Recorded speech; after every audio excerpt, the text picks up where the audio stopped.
Бейиш нуру.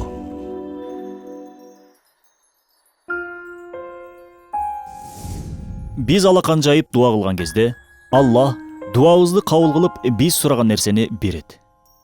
Кээде биз сураган нерседен дагы да жакшыраак нерсени берет Алла.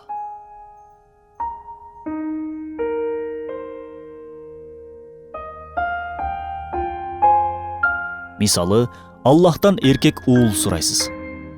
Бирок Аллах сизге анын ордуна Мариям энебиздей абройлуу таза кыз берет. Демек, дуа кабыл болбоду деп айта албайсыз. Тескерисинче, дуаңыз дагы да жакшы көрүнүштө кабыл болду. Кээде бул дүйнөлүк бир ийгилик үчүн дуа кыласыз.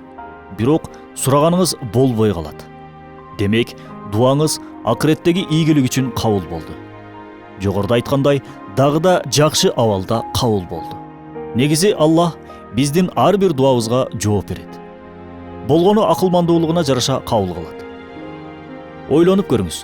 Балким сиз сурап жаткан ошол нерсе сиз үчүн зыян да болуп калышы мүмкүн. Балким азырынча эртерээк, али убактысы келе элек. Биз аны биле албайбыз. Аллахтын акылмандуулугун сыноодон алыс бололу, үмүт үзбөйлү. Мисалы, ооруп жаткан оорулуу дарыгерден бал сурашы мүмкүн. Бирок дарыгер балдын ордуна оорусуна шыпа болчу башка дары берет.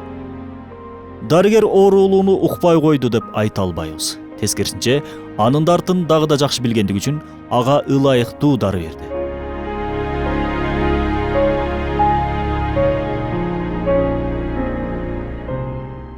О, менин бир тууганым, элестетиңиз. Бирөө бар. Ал дайыма биздин көйгөйүбүздү чече алат. Бизге мээрим кылат. Анын күчү бүткүл нерсеге жетет. Бул ааламда бизди эч качан жалгыз калтырбайт. Биздин душмандарыбыздын тизгини анын колунда. Бүткүл ааламга сөзү өткөн, башкарган эң жөнөкөй иштерден тартып, келечектеги чоң иштерге чейин билип, тартипке салып турган, биз кулдарынын ар бир абалын көрүп билип турган бирөө бар. Ал Аллах. Аллах эбегейсиз, чексиз болгон ааламдагы галактикалардан тартып атом, протон, нейтрондорго чейин оңой эле жаратып башкарган зат. Ал бизди энебиздин ичинде жаткан кезде эле ырыскыландырып турчу. А бул дүйнөдө да албетте ырыскыбызды берет.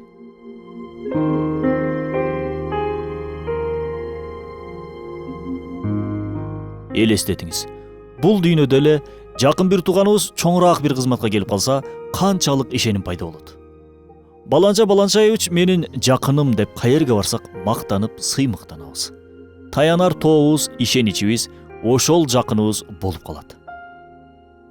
Эми бул ааламдын жаратуучусу, башкаруучусу болгон Аллахка эмне үчүн абсолюттук шекилде таянбайбыз, ишенбейбиз? Дуа эки бөлүктөн турат. Биринчиси биз билген алакан жайып кылынган дуа. Ал эми экинчи дуа кыймыл аракет дуасы. Башкача айтканда, көрсөтүлгөндөй толук себептерин аткарып иштөө. Качан гана бул эки дуа бириккенде ийгиликке жете алабыз. Айрыкча азыркы заманда биз мусулмандар ийгиликке, бакытка жетишибиз үчүн ушул эки дуаны толук аткарууга муктажбыз. Дуа бул ибадаттын руху. Аллахка гана болгон таза ишенимдин натыйжасы. Ролик Рисале Нур аттуу Курандын тафсиринин маанисинен алынды. Бейиш нуру.